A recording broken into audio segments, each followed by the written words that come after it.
अस्सलाम वालेकुम वरहमतुल्लाहि वबरकातुहू। इत्तेहाद न्यूज़ में आप सभी का खैर मकदम है। आज अधिवेशन अख्ताम पजीर हो गया। बहरहाल 2 दिन आगे बढ़ाने की भी मांग भाजपा के कुछ लीडरान कर रहे थे, क्योंकि उनका कहना था कि दीगर मसाइल पर अब भी बहस बाकी है। पर आज 6 बजे जनगण मन के साथ अधिवेशन खत्म हो गया नजर। पिछले 11 दिनों में बेलगाम में रियासती वज़रात की चहल पहल, इनकी पूरा कैबिनेट ही अगर बेलगाम में था कह सकते हैं। गाड़ियों के काफिले, मुस्तकिल बस्ती सायरन, सड़कों पर बैरिकेड्स, कुछ जगहों पर इफ्तिताई इजलास तो कुछ जगहों पर मीटिंग और फिर असेंबली में बहस का नजारा भी रोजाना देखने को मिल रहा था। ट्रैफिक जाम और बड़े लीडरों की गाड़ियां गुजरने तक इंतजार करते अवाम अब हो सकता है कि राहत की सांस उन्होंने लिया होगा। शोर शराबा और चहल पहल अब शहर में धीमी नजर आएगी। कसी तादाद में पुलिस इंतजामिया बेलगाम शहर में कायम पजीर थी। हजारों पुलिस कांस्टेबल और रियासत के तमाम बड़े अफसरान अहदेदारान बेलगाम में मौजूद थे। 8000 के करीब पुलिस महकमा दिन रात अपने खिदमत अंजाम दे रहा था। पर शायद अब पुलिस महकमा भी अपने घर पहुंचकर इत्मीनान जरूर कर सकते हैं। पिछले 11 दिनों से हजारों लोग बेलगाम में रिहाइश पजीर थे। स्पीकर यूटी खादर और एक लतीफ अला बहबूदी के वजीर बिजट जमीर अहमद मुसलमानों के इजलास दरगाह मस्जिदों में नजर भी आ रहे थे। तालीमी इदारों को भी इमदाद की इत्तला हासिल हुई है। आखिरकार मौसम सरमा सेशन खत्म हुआ, पर सर्दी बढ़ रही है और आने वाले हफ्ते में और भी ज्यादा बढ़ सकती है, ऐसा मौसम महकमा की जानिब से बताया जा चुका है। खैर, इन पिछले 11 दिनों में हुआ क्या, उस पर भी एक मुख्तसर जायजा कह सकते हैं। इस बार मुस्लिम समाज की जानिब से भी एहतजाज किए गए, जिसमें उर्दू घर और नॉर्थ कर्नाटका अंजुमन की जानिब से मुतालबात पेश किए गए। नदाब फिंजर जमात की जानिब से भी रियासती हुकूमत को अपना मुतालबा पेश किया गया। सबसे अहम अगर कहा जाए तो एसडीपीआई ने एहतजाजी रैली का एहतमाम किया था, जिसमें कसीर तादाद में खवातीन भी नजर आई। अम्बेडकर जत्था के नाम से कित्तूर से बेलगाम 3 दिन रैली लेकर सुवर्ण सौदा एसडीपीआई के मेंबरान पहुंचे थे। मुसलमानों के मुख्तलिफ मसाइल पर मुतालबा भी पेश किया। आप वीडियो में देख सकते हैं। वैसे तो 25 के करीब बिल पास होने की बात कही जा रही है, लेकिन कौन सा अहम बिल और बहस हुई या फिर कौन से इजलास या तकरीबात हुए, इस पर एक रिपोर्ट। ई खाता सिस्टम लागू किया गया, जिसकी वजह से घर फाड़ा या घर पट्टी और दीगर दस्तावेजात दर्ज करने में आसानी होगी। कारपोरेशन मुलाजिमीन को तकर्रुरी नामा यानी कि अपॉइंटमेंट लेटर भी तकसीम किए गए। अस्पतालों में आयुष डॉक्टर्स की भर्ती का फैसला भी इस वक्त लिया गया। उत्तर कर्नाटक की तरक्की को लेकर भी बहस हुई। अगर मखसूस बिल की बात कही जाए तो समाजी बाइकआउट करने पर भी बिल मंजूर किया गया, और इसे अहम कहा जा सकता है, क्योंकि आजकल कुछ गांवों में धर्म जात की बुनियाद पर लोगों के घरों को बाइकआउट करने की मुहिम कुछ फिरका परस्त ज़हनियत के लोग कर रहे हैं। लिहाजा इस बिल की वजह से उन पर नकील कसी जा सकती है। सख्त कानून के तहत उन्हें रोक लगाई जा सकती है। इसी तरह इस बार का अगर खास चर्चा का मरकज जो बना रहा वो था हेट स्पीच बिल, नफरती बयानबाजी पर कानून। हेट स्पीच पर सख्त कानून सबसे अहम कहा जाए तो गलत ना होगा, क्योंकि एक मखसूस समाज, अगर सीधी बात कही जाए तो मुसलमानों को लेकर मुल्क में क्या हो रहा है सब जानते हैं, और मुसलमानों को लेकर पूरे मुल्क में टारगेट भी किया जाए। नफरती बयानात की एक बाढ़ कह सकते हैं कि हर दूसरा शख्स मुसलमानों को गाली दिए बगैर गुजारा नहीं करा। लिहाजा भाजपा ने इसकी मुखालफत की और इसे हिंदू विरोधी बताया, और भाजपा की आवाज को दबाने की कोशिश और साजिश भी की गई। पर हेट स्पीच पर सख्त कानून और कार्रवाई का भरोसा दिलाते हुए सिद्धरामैया हुकूमत ने इसे मंजूर कर ही दिया। अगर इस अधिवेशन का अहम पहलू कहा जाए तो गलत न होगा। अब इस कानून को लेकर मुल्क की सतह पर भी चर्चा जारी है। Social media post, comment, like पर भी कार्रवाई हो सकती है, क्योंकि इस कानून में यह भी प्राविधान रखा हुआ है। अगर पहले की बात कही जाए तो कंप्लेंट होती थी, लेकिन अब खुद पुलिस मुकदमा दर्ज कर सकती है। लिहाजा ये ना समझे कि नफरती पोस्ट पर हम भी कमेंट कर दिए तो कुछ नहीं होगा, लेकिन आप भी गिरफ्त में आ सकते हैं। आप कमेंट भी कर रहे तो कार्रवाई की जा सकती है। इसमें एक और बात अहम रही कि बेलगाम जिला तकसीम का मुद्दा जोरों पर तो रहा। ढोल नगाड़े ताशे लेकर एहतजाज भी हुए। कभी गोकाक बंद, कभी चिक्कोड़ी बंद, अथनी बंद, बैलोंगल बंद, इस तरह से, क्योंकि जिला बनाने की मांग जोरों पर रही। और ऐसा लग रहा था कि शायद इस बार गोकाक और चिक्कोड़ी तो कम से कम इनका ऐलान हो सकता है इस अधिवेशन में, पर किसी तरह का कोई ऐलान इस बार सुनने को नहीं मिला। लोग इंतजार में रहे। बहरहाल चिक्कोड़ी को तो भी आखिर में जिला बनाया जा सकता है, ऐसा लोग कह रहे थे। काफी लोग सुनने की तैयारी में भी थे, लेकिन ऐलान न हो पाया। हासिल इत्तला के मुताबिक सरकारी दफ्तरों के लिए इमारतों का भी कयाम चिक्कोड़ी में अमल में लाए जाने की बात कही जा रही है। गोकाक जिले को लेकर भी बंद किया गया था। अथनी जिला की भी बात चल रही थी। उधर लक्ष्मण सऊदी ने जिला तकसीम किया तो मराठी लोग खासकर एवीएस का तसल्लुत बढ़ जाएगा, इस तरह का कयास भी लगाया। बहरहाल बेलगाम जिले की चर्चा तो रही, पर अधिवेशन में ऐलान नहीं हो पाया। जैसा हमने पहले भी कहा कि चिक्कोड़ी का इंतजार तो रहा, पर वहां पर भी किसी तरह का ऐलान नहीं हो पाया। इसका सरकारी तौर पर कब ऐलान होगा मालूम नहीं। बेलगाम के मरकजी बस अड्डे की इफ्तिताह तो हुई थी, यानी कि पहले ही हुई थी, पर आज स्मार्ट सिटी बस अड्डे को आवाम की खिदमत में पेश किया गया। कुछ तस्वीरें आप स्क्रीन पर देख सकते हैं। कल बेलगाम कांग्रेस की जानिब से मरकजी मोदी हुकूमत की गलत पॉलिसियां और नफरती पॉलिसियों के चलते एहतजाज किया और वोट चोर गद्दी छोड़ के नारे भी लगाए गए। बहरहाल नौजवान कायद मृणाल हेब्बाड़कर, राहुल जारकिहोली, विनय नावलगट्टी और दीगर भी कांग्रेस लीडरान यहाँ पर मौजूद थे। पुलिस ने तमाम एहतजाज करने वालों को हिरासत में लेकर बाद में छोड़ दिया। भाजपा की जानिब से भी आज एहतजाज किया गया।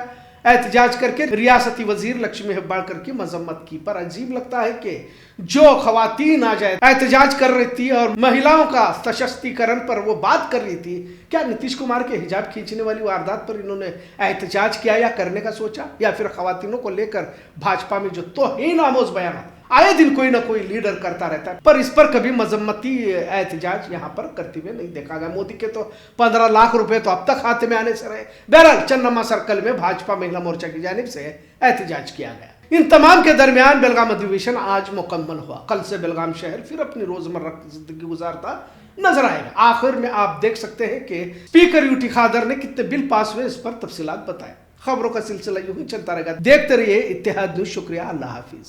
ದಿನಾಂಕ 19/12/2025 35 ಗಮನ ಸೆಳೆಯುವ ಸೂಚನೆ ಪೈಕಿ 24 ಸೂಚನೆಗಳ ಉತ್ತರಗಳನ್ನು ಸದನದಲ್ಲಿ ಮಂಡಿಸುತ್ತಿದ್ದೇನೆ.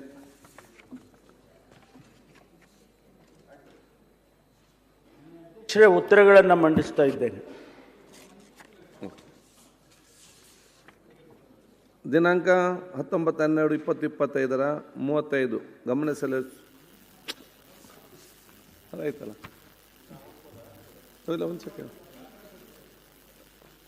ಈಗ 16ನೇ ವಿಧಾನಸಭೆಯ 8ನೇ ಅಧಿವೇಶನದ ಕಾರ್ಯಕಲಾಪಗಳ ಸಂಕ್ಷಿಪ್ತ ವರದಿ. 16ನೇ ವಿಧಾನಸಭೆಯ 8ನೇ ಅಧಿವೇಶನವು ದಿನಾಂಕ 8 ಡಿಸೆಂಬರ್ 2025 ಬೆಳಗಾವಿ ಸುವರ್ಣಸೌಧದ ವಿಧಾನಸಭೆಯ ಸಭಾಂಗಣದಲ್ಲಿ ಪ್ರಾರಂಭವಾಗಿ 19 ಡಿಸೆಂಬರ್ 2025 ಮೇರೆಗೆ 10 ದಿನಗಳ ಕಾಲ ಸುಮಾರು 57 ಗಂಟೆ 35 ನಿಮಿಷಗಳ ಕಾಲ ಕಾರ್ಯಕಲಾಪ ನಡೆಸಲಾಗಿದೆ. ಇತ್ತೀಚೆಗೆ ನಿಧನ ಹೊಂದಿರುವ ಗಣ್ಯರುಗಳಿಗೆ ಸಂತಾಪ ಸೂಚನೆ ನಿರ್ಣಯ ಮಂಡಿಸಿ ಅಂಗೀಕರಿಸಲಾಗಿದೆ. ರಾಜ್ಯಪಾಲರಿಂದ ಒಪ್ಪಿಗೆ ಪಡೆದ ವಿಧೇಯಕಗಳ ಬಗ್ಗೆ ಕಾರ್ಯದರ್ಶಿ ವರದಿಯನ್ನು ಮಂಡಿಸಲಾಗಿದೆ. 2025-26ನೇ ಸಾಲಿನ ಪೂರಕ ಅಂದಾಜುಗಳ 2ನೇ ಕಂತನ್ನು ದಿನಾಂಕ 17/12/2025 ಮಂಡಿಸಿ ದಿನಾಂಕ 18/12/2025 ಮತಕ್ಕೆ ಹಾಕಿ ಅಂಗೀಕರಿಸಲಾಯಿತು. ರಾಜ್ಯ ಹಣಕಾಸಿನ ಮಧ್ಯವಾರ್ಷಿಕ ಪರಿಶೀಲನಾ ವರದಿಯನ್ನು ದಿನಾಂಕ 18/12/2025 ಮಂಡಿಸಲಾಗಿದೆ. ಭಾರತದ ಲೆಕ್ಕ ನಿಯಂತ್ರಕರ ಮತ್ತು ಮಹಾಲೆಕ್ಕ ಪರಿಶೋಧಕರ ನೀಡಿರುವ ಕೆಳಗಂಡ 4 ವರದಿಗಳನ್ನು ಸದನ ಮಂಡಿಸಲಾಗಿದೆ. 2020 ಸಾಲಿನ ಧನ ವಿನಿಯೋಗ ಲೆಕ್ಕಗಳು ಮತ್ತು ಹಣಕಾಸಿನ ಲೆಕ್ಕಗಳು ಸಂಪುಟ 1 ಮತ್ತು ಸಂಪುಟ 2 ಭಾಗ 1 ಮತ್ತು 2, ಪ್ರಧಾನಮಂತ್ರಿ ಖನಿಜ ಕ್ಷೇತ್ರ ಕಲ್ಯಾಣ ಯೋಜನೆ, ಮೇಲಿನ ಜಿಲ್ಲಾ ಖನಿಜ ಪರಿಷ್ಕರಣಾ ಟ್ರಸ್ಟ್ DMFT ಒಳಗೊಂಡಂತೆ ಕಾರ್ಯನಿರ್ವಹಣಾ ಲೆಕ್ಕ ಪರಿಶೋಧನಾ ಸಿವಿಲ್ ವರದಿ 2020 ಸಾಲಿನ ವರದಿಗೆ ಸಂಖ್ಯೆ 7, ಕರ್ನಾಟಕ ವಿಪತ್ತು ನಿರ್ವಹಣಾ ಕಾರ್ಯನಿರ್ವಹಣಾ ಲೆಕ್ಕ ಪರಿಶೋಧನೆ ಸಿವಿಲ್ ವರದಿ 2020 ವರದಿ ಸಂಖ್ಯೆ 8, ಸಮಗ್ರ ವಿದ್ಯುತ್ ಅಭಿವೃದ್ಧಿ ಯೋಜನೆ IPDS ಅನುಷ್ಠಾನದ ಮೇಲಿನ ಕಾರ್ಯನಿರ್ವಹಣಾ ಲೆಕ್ಕ ಪರಿಶೋಧನಾ ವಾಣಿಜ್ಯ 2020 ಸಾಲಿನ ವರದಿ ಸಂಖ್ಯೆ 9. ಈ ಅಧಿವೇಶನದಲ್ಲಿ ಧನ ವಿನಿಯೋಗ ವಿಧೇಯಕವು ಸೇರಿದಂತೆ ಒಟ್ಟು 22 ವಿಧೇಯಕಗಳನ್ನು ಮಂಡಿಸಿ ಕರ್ನಾಟಕ ವಿಧಾನಸಭೆಯ ಪರಿಶೀಲನಾ ಸಮಿತಿಯ ಶಿಫಾರಸಿನಂತೆ 2020 ಸಾಲಿನ ಕರ್ನಾಟಕ ಭೂ ಕಂದಾಯ 2ನೇ ತಿದ್ದುಪಡಿ ವಿಧೇಯಕವು ಸೇರಿ ಒಟ್ಟು 23 ವಿಧೇಯಕಗಳನ್ನು ಪರ್ಯಾಲೋಚಿಸಿ ಅಂಗೀಕರಿಸಲಾಗಿದೆ. ನಿಯಮ 60 ಅಡಿ ನೀಡಿದ ಒಂದು ನಿಲುವಳಿ ಸೂಚನೆಯನ್ನು ನಿಯಮ 69 ಪರಿವರ್ತಿಸಿ ಚರ್ಚಿಸಲಾಗಿದೆ. ಉತ್ತರ ಕರ್ನಾಟಕ ಅಭಿವೃದ್ಧಿ ಕುರಿತು ನಡೆದ ಚರ್ಚೆಯಲ್ಲಿ 39 ಸದಸ್ಯರು ಭಾಗವಹಿಸಿ ಸುಮಾರು 17 ಗಂಟೆ 2 ನಿಮಿಷಗಳ ಕಾಲ ಚರ್ಚೆ ನಡೆಸಲಾಗಿದೆ.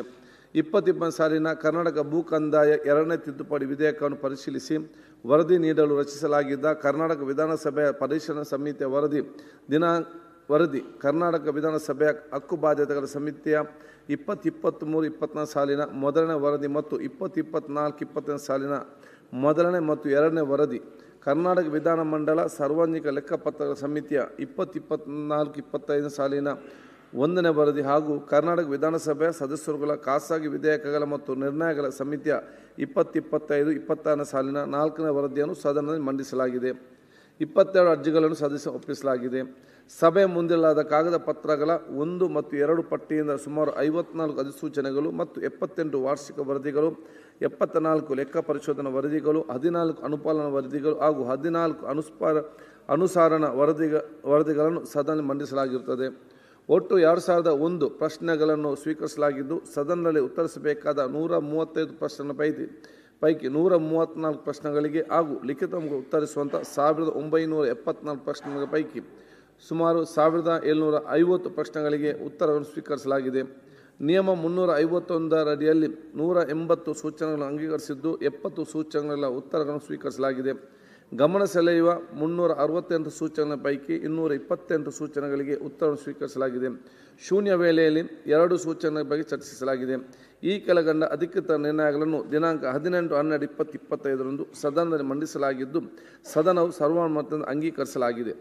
ರಾಯಚೂರು ಜಿಲ್ಲೆಯಲ್ಲಿ ತಕ್ಷಣವೇ ಅಖಿಲ ಭಾರತ ವೈದ್ಯಕೀಯ ವಿಜ್ಞಾನ ಸಂಸ್ಥೆ ಏಮ್ಸ್ ಅನ್ನು ಸ್ಥಾಪಿಸಲು ಭಾರತ ಸರ್ಕಾರಕ್ಕೆ ಆಗ್ರಹಿಸುವ ಬಗ್ಗೆ ಬೆಂಗಳೂರು ಮೈಸೂರು ಪ್ರದೇಶದಲ್ಲಿ ಕೇಂದ್ರಿತವಾಗಿರುವ 73 ರಾಷ್ಟ್ರ ಪ್ರಾಮುಖ್ಯತೆಯ ಕೇಂದ್ರ ಸರ್ಕಾರದ ಸಂಸ್ಥೆಗಳನ್ನು ಗುರುತಿಸಿ ಅವುಗಳಿಗೆ ಕನಿಷ್ಠ 25 ಪ್ರಮುಖ ಸಂಶೋಧನಾ ಸಂಸ್ಥೆಗಳು ಸೇರಿದಂತೆ ಉತ್ತರ ಕರ್ನಾಟಕ ಮತ್ತು ಕಲ್ಯಾಣ ಕರ್ನಾಟಕ ಪ್ರದೇಶಕ್ಕೆ ವರ್ಗಾಯಿಸಲು ಭಾರತ ಸರ್ಕಾರವು ಆಗ್ರಹಿಸುವ ಬಗ್ಗೆ ಕೃಷ್ಣ ಮೇಲ್ದಂಡ ಯೋಜನೆ ಹಂತ 3 UKP3 ಅನ್ನು ತಕ್ಷಣವೇ ರಾಷ್ಟ್ರ ಯೋಜನೆಯಾಗಿ ಘೋಷಿಸಲು ಕೇಂದ್ರ ಅನುದಾನ ಬಿಡುಗಡೆ ಮಾಡಲು ಮತ್ತು ಕೃಷ್ಣ ಜಲವಿವಾದ ನ್ಯಾಯಾಧಿಕರಣ 2 KWDT 2 ಅಂತಿಮ ತೀರ್ಪಿನ ಗಜೆಟ್ ಅಧಿವೇಶನವು ಒತ್ತಾಯಿಸುವ ಬಗ್ಗೆ ಕಲ್ಯಾಣ ಕರ್ನಾಟಕ ಪ್ರಾದೇಶಿಕ ಅಭಿವೃದ್ಧಿ ಮಂಡಳಿಗೆ ರೂಪಾಯಿ 5,000 ಕೋಟಿ ಹೊಂದಾಣಿಕೆ ಅನುದಾನವನ್ನು ವಿದರ್ಭ ಅಭಿವೃದ್ಧಿ ಮಾದರಿಯಲ್ಲಿ ಕೇಂದ್ರ ಸರ್ಕಾರದಿಂದ ಬಿಡುಗಡೆ ಮಾಡುವಂತೆ ಆಗ್ರಹಿಸುವ ಬಗ್ಗೆ ಕರ್ನಾಟಕದಲ್ಲಿ ಕಬ್ಬು ಮತ್ತು ಇತರ ಕಚ್ಚಾ ವಸ್ತುಗಳನ್ನು ಆಧರಿಸಿ ಉತ್ಪಾದಿಸುವ ಎಥೆನಾಲ್ ಸಾಮರ್ಥ್ಯಕ್ಕೆ ಅನುಗುಣವಾಗಿ ತಾರತಮ್ಯ ಮಾಡದೆ ಸಮಾನವಾದ ಎಥೆನಾಲ್ ಸಂಗ್ರಹಣಾ ಪ್ರಮಾಣವನ್ನು ನಿಗದಿಪಡಿಸಿ ರೈತರ ರಕ್ಷಣೆಗೆ ಮಾಡುವಂತೆ ಕೇಂದ್ರ ಸರ್ಕಾರಕ್ಕೆ ಒತ್ತಾಯಿಸುವ ಬಗ್ಗೆ ಮಹದಾಯಿ ನ್ಯಾಯಾಧಿಕರಣ ತೀರ್ಪಿನ ಕುಡಿಯುವ ನೀರು ಪೂರೈಕೆಯ ಮಹತ್ವಾಕಾಂಕ್ಷೆಯ ಕಳಸಾ ಬಂಡೂರಿ ನಾಲಾ ತಿರು ಯೋಜನೆಗೆ ಅಗತ್ಯವಿರುವ ಅರಣ್ಯ ಮತ್ತು ವನ್ಯಜೀವಿ ಮಂಡಳಿಗಳ ಅನುಮೋದನೆಗಳನ್ನು ತ್ವರಿತವಾಗಿ ಒದಗಿಸಲು ಭಾರತ ಸರ್ಕಾರ ಒತ್ತಾಯಿಸುವ ಬಗ್ಗೆ ರಾಜ್ಯದ ಮೀಸಲಾತಿ ಅಧಿನಿಯಮಗಳನ್ನು ಭಾರತ ಸಂವಿಧಾನದ 9ನೇ ಅಧಿಸೂಚಿಗೆ 9 ಶೆಡ್ಯೂಲ್ಗೆ ಸೇರ್ಪಡಿಸುವಂತೆ ಕೇಂದ್ರ ಸರ್ಕಾರ ಒತ್ತಾಯಿಸುವ ಬಗ್ಗೆ ಸದನ ನಡೆಸಲು ಸಹಕರಿಸಿದ ಸಭಾನಾಯಕರ ಮಾನ್ಯ ಮುಖ್ಯಮಂತ್ರಿ ಅವರಿಗೆ, ಮಾನ್ಯ ಉಪಮುಖ್ಯಮಂತ್ರಿ ಅವರಿಗೆ, ಮಾನ್ಯ ವಿರೋಧ ಪಕ್ಷದ ನಾಯಕರಿಗೆ, ಸಚಿವ ಸಂಪುಟದ ಸದಸ್ಯರಿಗೆ, ಸರ್ಕಾರಿ ಮುಖ್ಯ ಸಚೇತಕರಿಗೆ, ಎಲ್ಲ ನಮ್ಮ ಸದಸ್ಯರಿಗೆ, ಮಾಧ್ಯಮದ ಪ್ರತಿನಿಧಿಗಳಿಗೆ, ಇಲಾಖೆಯ ಮುಖ್ಯಸ್ಥರಿಗೆ, ಅಧಿಕಾರಿಗಳು ಮತ್ತು ಸಿಬ್ಬಂದಿ ವರ್ಗದವರಿಗೆ ಬೆಳಗಾವಿ ವಸತಿ ಮತ್ತು ಸಾರಿಗೆ ವ್ಯವಸ್ಥೆ ಮಾಡಿಕೊಟ್ಟು ಶಾಸಕರ ಸೌಕರ್ಯಕ್ಕೆ ನಿರಂತರ ಪ್ರಯತ್ನ ಯಶಸ್ವಿ ಗಮನಿಸಿದ ಎಲ್ಲರಿಗೂ ಹಾಗೂ ವಿಶೇಷವಾಗಿ ಬೆಳಗಾವಿ ಜಿಲ್ಲಾಡಳಿತಗೂ ಹಾಗೂ ಕಾನೂನು ಸುವ್ಯವಸ್ಥೆಯ ಜವಾಬ್ದಾರಿ ಸೂಕ್ತ ನಿರ್ವಹಿಸಿದ ಪೊಲೀಸ್ ವರಿಷ್ಠಾಧಿಕಾರಿ ಮತ್ತು ಸಿಬ್ಬಂದಿ ಹಾಗೂ ವಿಧಾನಸಭೆ ಸಚಿವರ ಅಧಿಕಾರಿಗಳು, ಸಿಇಒ ಅವರಿಗೂ ಸಿಬ್ಬಂದಿಯವರಿಗೂ ಕೃತಜ್ಞತೆ ಸಲ್ಲಿಸುತ್ತಾ ನಾಡಿನ ಜನತೆಗೆ ಮುಂಬರುವ 2026 ಹೊಸ ವರ್ಷ ಶುಭಾಶಯ ತಿಳಿಸಿ ಸರ್ವರ ಪರವಾಗಿ ನಾನು ತಿಳಿಸುತ್ತೇನೆ.